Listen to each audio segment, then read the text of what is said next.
The big stories we cover on this show on a daily basis are colliding in spectacular Trumpian fashion today. First, there's this. Donald Trump, cornered by his own voters over his Department of Justice's handling of the Jeffrey Epstein case, claiming over and over again that the Epstein files are actually a big hoax created by Democrats. Watch. I know it's a hoax. It's started by Democrats. It's been run by the Democrats for 4 years. You had Christopher Wray and these characters and Comey before him. And it's a bad group. I can imagine what they put into files, just like they did with the others. I mean, the Steele dossier was a total fake. Right. They took 2 years to figure that out for the people. And all of the things that you mentioned were fake. Yep. So I would imagine if they were run by Chris Wray and they were run by Comey, and because it was actually even before that administration, they've been running these files. And so much of the things that we found were fake with me. They found fake files in the Comey files. Oh, and newsflash, Chris Wray is now a Democrat. I think that's probably news to Chris Wray. But then came news that the Trump administration had fired Maureen Comey last night. She's a prosecutor with the Southern District of New York. She worked on the cases against Jeffrey Epstein and Ghislaine Maxwell. She's also the daughter of former FBI Director Jim Comey. On that, the New York Times reports this, quote, Ms. Comey was informed in her firing in a letter that cited Article 2 of the Constitution, which happens to describe the powers of the president. Though the reason for Ms. Comey's firing was not immediately clear, her dismissal immediately raised questions, given her involvement in the Epstein-related cases that have roiled the White House in recent days. MSNBC has obtained a copy of the email she wrote to her colleagues in SDNY. It reads, quote, every person lucky enough to work in this office constantly hears 4 words to describe our ethos: without fear or favor, do the right thing, the right way, for the right reasons, without fear of retribution, and without favor to the powerful. But we have entered a new phase where without fear may be the challenge. If a career prosecutor can be fired without reason, fear may seep into the decisions of those who remain. Do not let that happen. Fear is the tool of a tyrant, wielded to suppress independent thought. Instead of fear, at this moment, fuel the fire that already burns at the heart of this place, a fire of righteous indignation at abuses of power, of commitment to seek justice for victims, of dedication to truth above all else. Her letter, a night and day contrast to what is happening in the Trump administration. Because the one thing the Epstein case and the Epstein files is not, is a fake thing or a hoax perpetrated by Democrats. If it were, that logic, if you can even follow it, would suggest that Democrats made fake files and then sat on said fake files through 3 election cycles, 2 of them won by Donald Trump.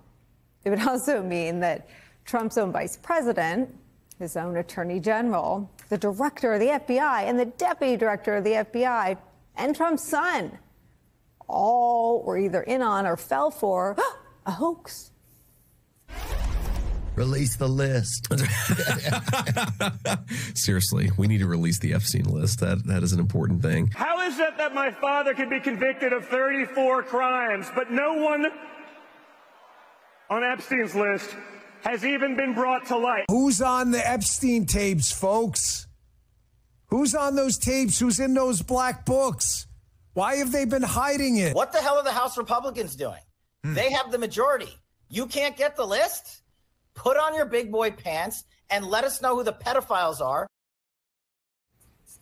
Someone needs to make that into a T-shirt. Put on your big boy pants and tell us who the pedophiles are. Amen, Cash. The sudden firing of a federal prosecutor at the center of the very real Epstein prosecutions, eroding the rule of law in this country as Donald Trump tries to spin his way out of the greatest crisis of credibility he's faced among his own base of voters, is where we start today. Investigative reporter for the New York Times, Mike Schmidt, is here. Also joining us, opinion columnist for the New York Times, David French, is here. With me at the table for the hour, former Criminal Division Deputy Chief at SDNY, MSNBC legal analyst Christy Greenberg's here, and former Democratic Senator, MSNBC political analyst Claire McCaskill's here. Mike Schmidt, the firing of Maureen Comey. Tell us what you know. It's interesting reading that statement that you were reading, the email that Maureen Comey sent out. It sounds just like her father. Yes. And look, she followed directly in the footsteps of him. He came up as a prosecutor in that office. That's where he made his name. That's where he made cases. Maureen Comey took on really important, serious as day cases for that office. Bringing the Epstein case, bringing the Maxwell case, bringing the Puffy case. Those were three major cases for that office. And at a fairly young age, she rose to prominence to bring those cases. And as I sit here today, I can't think about sort of the way, that legacy that she's now facing the fate that her father did. And I also think of her mother, Patrice, who has had to watch her husband get fired as FBI director, first be criticized and blamed for the 2016 election, then watch him get fired in the way that he did, watch him get investigated time and time again, watch him get audited, be with him while he was followed by the Secret Service.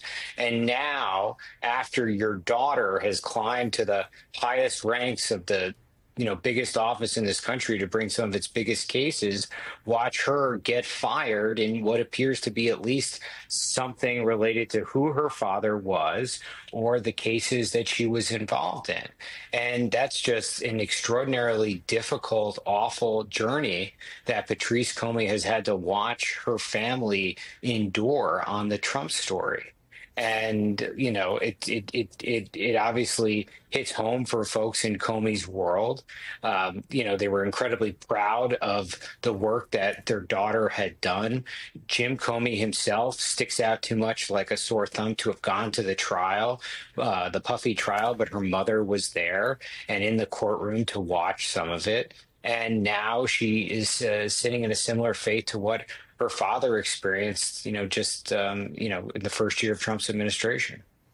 Mike, let me try to drill down on the timing because, as you said, she's prosecuted some of the highest profile cases, not just in this office, but in the country. Her name's been all over the paper. It wasn't news yesterday that Jim Comey's daughter works at SDNY. But what was news yesterday was that Trump is up you-know-what creek without a paddle when it comes to the Epstein scandal. Do you know why she was fired? We don't know why she was fired.